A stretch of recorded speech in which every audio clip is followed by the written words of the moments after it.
بسم اللہ الرحمن الرحیم۔ محترم سامعین، آج ایک میدان جنگ کا منظر آپ کے سامنے پیش کروں گا۔ گھمسان کی جنگ جاری ہے اور دور سے دیکھنے پر ایک علمبردار جس کے ہاتھ میں قافلے کا جھنڈا ہے وہ نظر آ رہا ہے،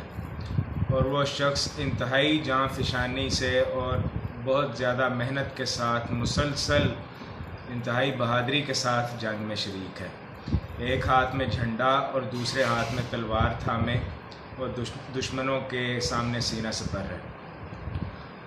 اسی اثناء میں اس کا ایک دشمن اس پر حملہ کرتا ہے۔ جس ہاتھ میں جھنڈا ہے اس ہاتھ پر تلوار پڑتی ہے اور وہ ہاتھ کٹ کر گر جاتا ہے، ساتھ ہی جھنڈا بھی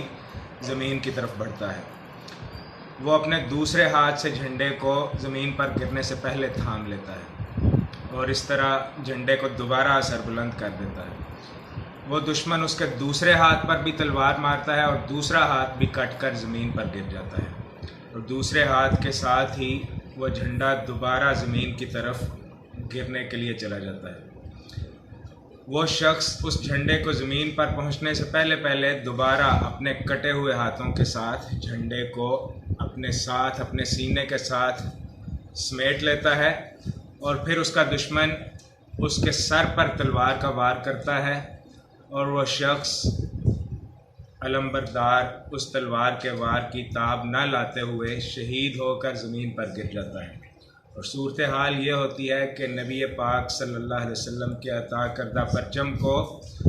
اپنے سینے کا تمغہ اور اپنے سر کا تاج بنائے ہوئے ہوتا ہے۔ جب آپ قریب جا کر اس منظر کو دیکھیں تو یہ وہی مکہ کا شہزادہ اور داعی اسلام حضرت مصعب بن عمیر رضی اللہ تعالیٰ عنہ ہے۔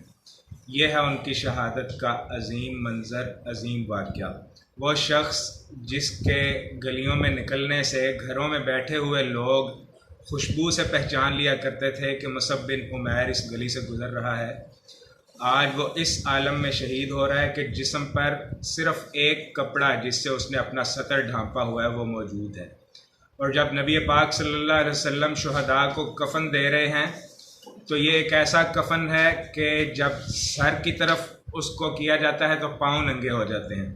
اور اگر پاؤں ڈھانپ دیے جاتے ہیں تو سر ننگا ہو جاتا ہے۔ بالآخر نبی پاک صلی اللہ علیہ وسلم فرماتے ہیں کہ سر کو ڈھانپ دیا جائے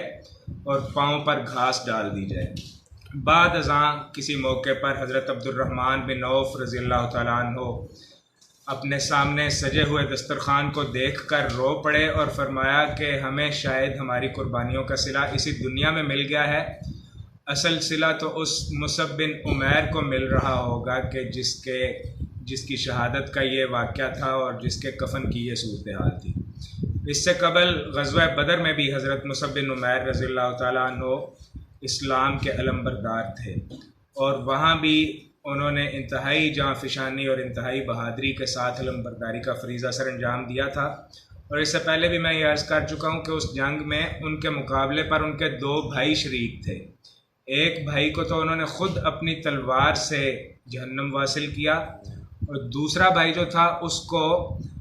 حضرت مصعب بن عمیر رضی اللہ تعالیٰ عنہ کا ایک انصاری بھائی وہ گرفتار کر رہا تھا، اور اس کو گرفتار کرتے ہوئے حضرت مصعب بن عمیر نے اس بھائی کو پکار کر کہا کہ اس کو ذرا زور سے باندھو، اس کی ماں بہت مالدار ہے اور بہت سا فدیہ تمہیں اس کو رہا کروانے کے لیے دے گی۔ تو یعنی اپنے نظریے کو، اپنے عقیدے کو جو شخص تھامے ہوئے تھا، اسی نظریے اور عقیدے کو رکھنے والے شخص کو اپنا بھائی قرار دے رہا تھا، اور اپنے سگے خونی بھائی کو وہ گرفتار کرنے کے لیے کہہ رہا تھا۔ تو یہ حضرت مصعب بن عمیر رضی اللہ تعالیٰ عنہ کی زندگی بالخصوص اور تمام صحابہ کرام رضوان اللہ علیہم اجمعین کی زندگیاں و بالعموم ہم سب کے لیے روشنی کا مینار ہیں۔ بہت سے اسباق ہم سب کے لیے ان کی زندگیوں میں موجود ہیں، دعوت کے، جہاد کے، اور تمام یہ اسلام کی حکمتیں ان کی زندگیوں میں موجود ہیں۔ اللہ تعالیٰ سے دعا ہے کہ ہمیں اللہ ان کی سیرتوں پر عمل کرنے کی توفیق عطا فرمائے۔